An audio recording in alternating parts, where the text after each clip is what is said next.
Annyeong! Bangtan Blondes are back, and we're here with the professor in his studio. And today, we have some questions because Yoonji doesn't like the Japanese. And we want to know why. But we were saying when we come to Korea in the spring of 2022, we wanted to go over to Tokyo. And she was like, no. And why is that? Oh, you'll find out. We're going to find out. We're going to ask the professor. We have Samantha here today, by the way. If you don't know Samantha, this is our friend Samantha. Samantha loves politics, so she wants to know, just like us, what is the relationship between Koreans and Japanese, and what's the gossip? That's what we're here for.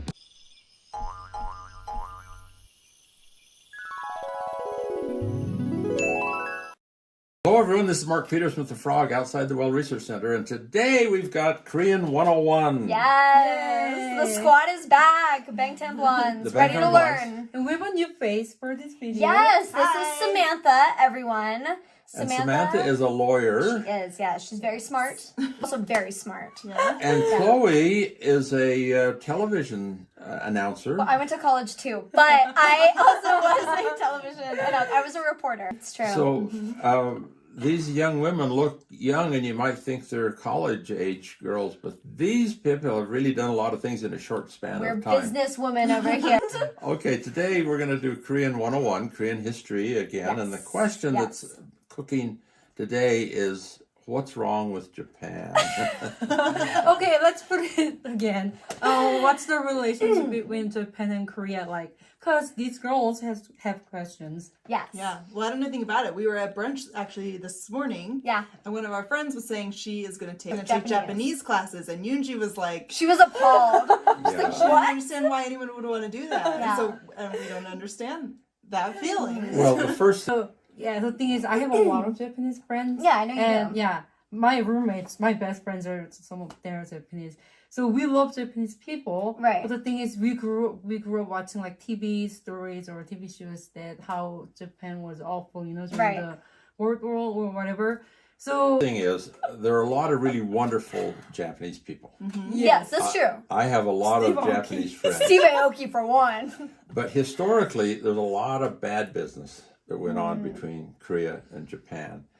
And it's all on the Japanese side. Really? Korea never did anything bad to the Japanese at all. Really? we only Yeah. did the good episode. Let's look at the history of it just quickly. Going way back, there were a lot of pirate raids along the Japanese pirates raiding Korea.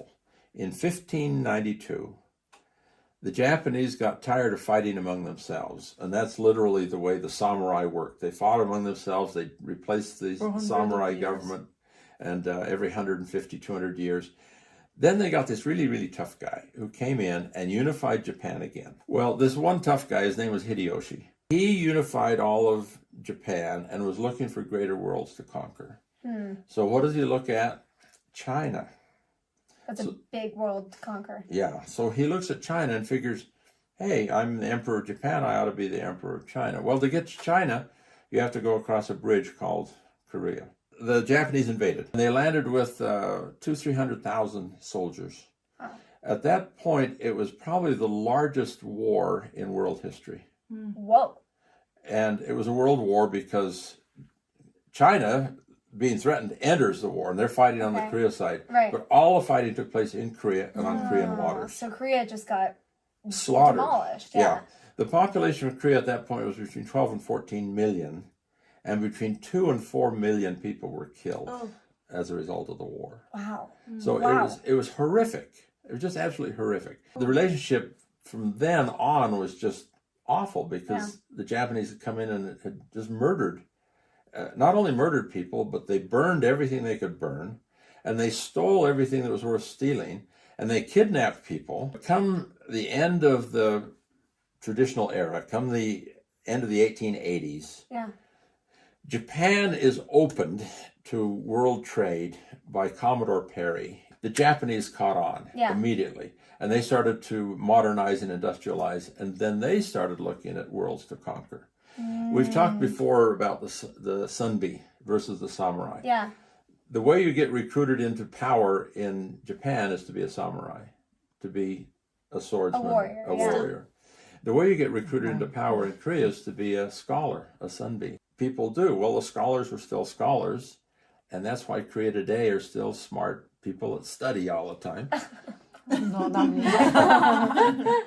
And the Japanese were looking for wars to conquer, and that led them into World War II, very simply put. Well, their first step was to take over Korea.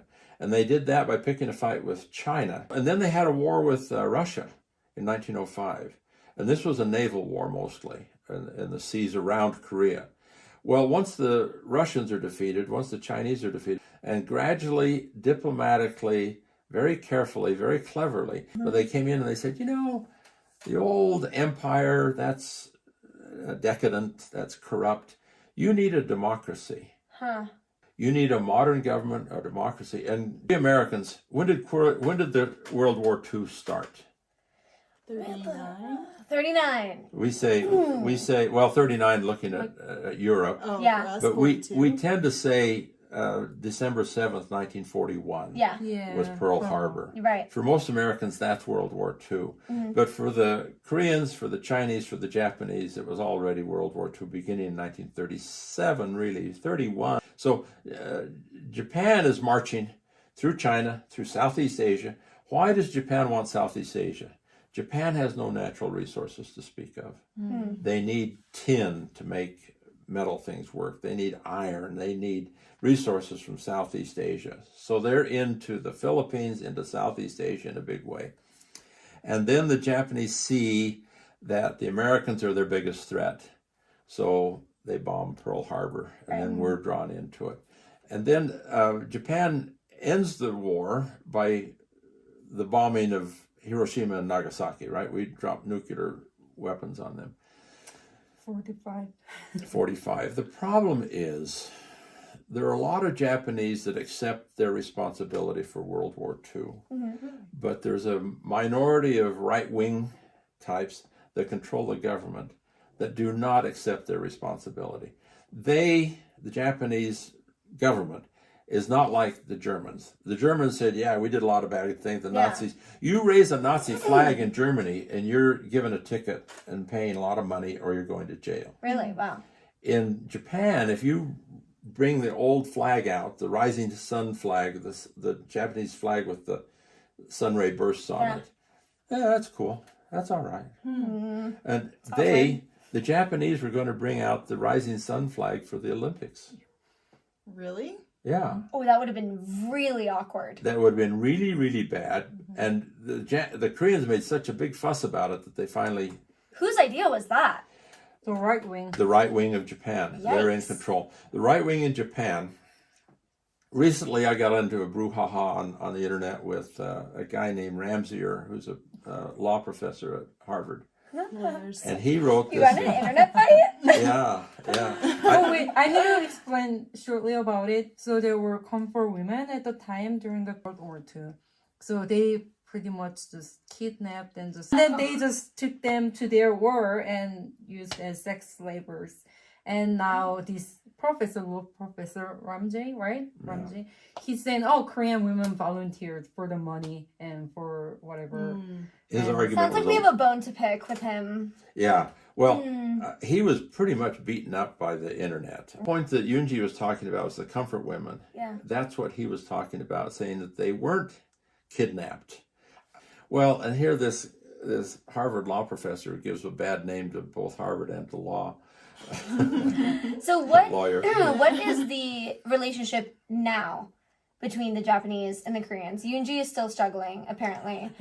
All Koreans do to one degree or another. Really? At the time, like girls were 14, 15, and they're saying they signed a contract that they're gonna go be a sex slave and get paid.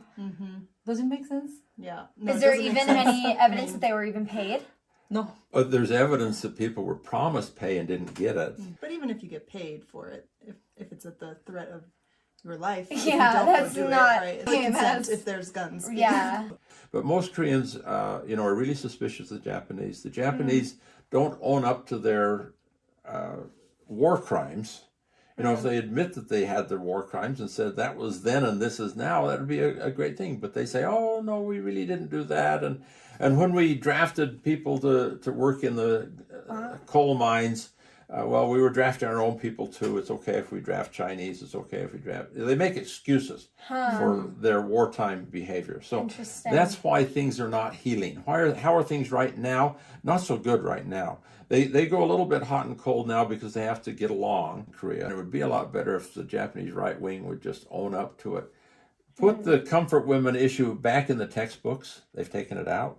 Really? They just don't address it? They don't address it. They deny it. Weird. Oh, we really Interesting. didn't do that. So Yoonji, when you're in Korea, is it at all weird, or is it just like kind of, it's like the stereotype that is still in everyone because of history, but once you get to know them, obviously you have like friends and it's fine. So if you see a Japanese person in Korea, we'll be like, oh, hi, you're from Japan. Oh, hajimemashite. Or they're not weird. They're Right. usually, you know, they like Korea. That's why they're Yeah. in Koreans. But, so we are nice to Japanese people, or Yeah. a lot of Koreans go to Japan, like Yeah. all the time for the weekend. I mean, not right now. The weekend. So we like each other, but it's the government. It was really an interesting place. And right next to it is Nara, which was the older capital. There's some older buildings there that were built by Koreans. Really? Yeah. Interesting. By choice or by... This was by choice. There was a lot of interesting communication between the Japanese and Koreans in the early days. And Buddhism came into Japan via Korea Really? with Korean monks. So there's a lot of positive connections between Japan and Korea. But there's a lot of negative. Thanks for coming today. Yes, thanks for having us. That was a fun gig. I hope we understand and appreciate the Korean-Japanese relationship a little bit better. Yes, for sure, for sure. And we'll see you next time on The Frog Outside the Well and on the Bangtan Blondes. Yes, bye. Bye. Thanks for watching, you guys. Make sure to check out our channel, subscribe below to the Bangtan Blondes. Check out The Frog Outside the Well. We'll see you soon. Bye.